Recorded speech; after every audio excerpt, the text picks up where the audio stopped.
So first and foremost, huge congratulations. This is a huge award, and we are very happy, and we are as proud as you that you've received it. So two quick questions. Number one is, of course, your initial feelings, and secondly, if you can share with us a little bit of what you're doing and why do you think you deserve the award. Firstly, thank you so much Sure, for the sure. award, and particularly, so we are really excited. Yep. So PrintWeek is one of the biggest platform in the Indian packaging Sure, industry, sure. and PrintWeek awards always, as you can see today also, there were so many nominations and so many finalists eventually, Correct. and it's a really tough job for your jury to Yes. eventually select Yeah. some Yeah. one or two winners. So right now, what we are doing is we are into corrugated Of packaging. course. Yeah. So we have started this plant in Hyderabad Yep. in 2017, and in over the past 5 years, so we are focusing on gradually increasing our capacities and capturing the market share. Because as you see, Telangana is the new state, and Yep. it's growing like anything. You name the company, and they are setting up their base in Sure, Hyderabad. sure. So it's a good opportunity for us. That's where we invested heavily. Recently, we have further invested very heavy capex into a plant in terms of a high graphic flexo. Of We have course. gone ahead and invested in a marker box, which is a Yep. 5-color Yep. flexo Yep. from Spain. Sure. And also we are now focusing on lot more on white goods. Yep. With Make in India and PLI, and lot of industry setting up in Hyderabad. Of course. Just like recent news of Foxconn, and their plant is almost ready. Probably next year they'll be starting the production of AirPods in India, in Hyderabad. Absolutely. So apart from that, also there are really good companies that are coming up, and the scope is really good. So what I want to know, because I know you're also dealing, and I won't mention the names, but you're dealing with some of the majors, some of the big Yeah. daddies in the industry. At the same time, I know you're nimble enough to talk to, I won't call them smaller companies, but companies which are aspirational and wanting to go to that level. And obviously, looking at some of the numbers which we saw and our auditors shared with us, there are some very interesting things that are transpiring, which reflects in your bottom line to a large extent. So what I think I want to know, and what we would like to share with some of our, the people who will be watching this, is how are you dealing when you're obviously having conversations with the production managers and the production heads and the big daddies, and what kind of handholding do you do when you're dealing with the the D2C brands and some of the smaller brands who work or collaborate with Khetan? So basically, it all depends. So right now we are working with lots of big daddies, as you are saying. Sure. So we don't just work like a converter or a packaging supplier. We work with their packaging teams. We work in developing their packaging. Got it. So for one of the biggest FMCG brand, we have developed few packagings and come up with corrugated structures which help them save a lot more on cost. And then we are Such aligned to as? I their. mean, I'm just curious So to know. we lightweight their structures. Nice. We develop special e-com packaging. So as you see, we are focused a lot more on sustainability. Yep. Everyone knows now about our processes. Correct. But how we are focusing on solar and using eco-friendly fuel for our boilers like briquettes and stuff. But we are also focusing on developing packaging for our customers. So one of the biggest FMCG player, we developed a e-com packaging which eliminated like almost 60% of paper packaging apart from the plastics and everything in it. Sure. So we are focusing on that, and we are also developing And what other. are you using? Mainly craft. Corrugated craft. Right. Yeah. Right. So we develop two multicolor packaging or a single color packaging. Also, we try and develop something such as we also do offset printing. Of course. So in that case, we come up with a offset printed box for few brands where they want a very high graphic printing or something like that.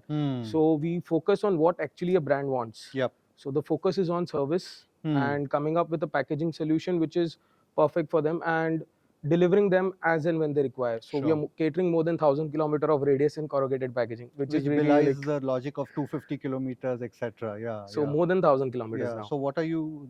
Because I we know have there our is own some transport. So correct. Yeah. We have a lot. So that's where our Your forte strength, is. We try and disrupt that and cater to a wider geographic area and give some kind of value addition to our clients in form of cost reduction for their inventory carrying cost or coming up with GIT services and other stuff. Nice.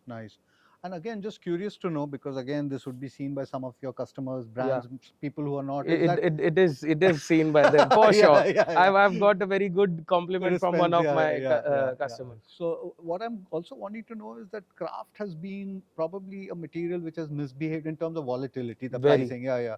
So again, tough times. We had COVID, we had this volatility, plus all these black swan events which everybody likes to talk about.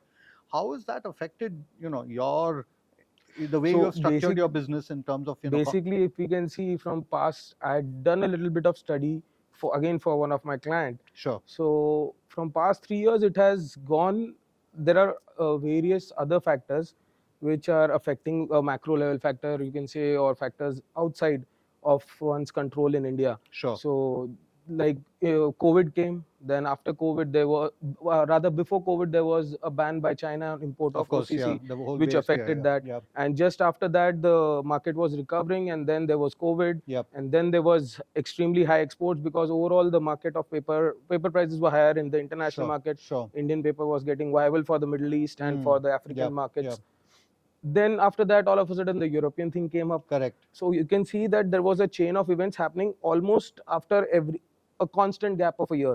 So there was a 40 to 50% hike, and then there was a consolidation because market demand supply comes in. Actually, so demand supply comes into play. Again, it contracts by 20%. So effectively around 25 to 30% hike was happening. This time round, it has gone down drastically because the exports are down and the overall market sentiment is down. There is overcapacity now in the paper mills as well. So it has impacted. So, but again, over the past few years, the smaller players were actually impacted really badly. But for someone catering to a good set of customers, the customers are not like they don't know anything. Of course, they do know, but they have their processes. Right. And we have to support the customers, also do support. So we are fortunate enough to have such customers which have given a rational thought over the price rise and have always passed on to us. Sure. The process takes time, but it does. Nice. They do pass on. Nice. Two quick questions and then we'll conclude. One is, as an industry, I've always known, and sorry, I apologize in advance for saying something quite insulting, is that it's been an industry by and large designed, the brown box manufacturing process has by and large been designed for inefficiency. To a large extent. And then what I'm seeing in the past few years now, more recent, is that some of these inefficient steps are being eliminated. And as a result, you can see, as you pointed out as well, the process on the factory floor is improving gradually. Would you concur with this view that I have? Because, and we can go into greater detail, but I mean, we actually created a kind of a list, and we had identified 45 bottlenecks in the process which are harming inefficiencies in terms of manufacturing defects. So technology has played a very big role. Part.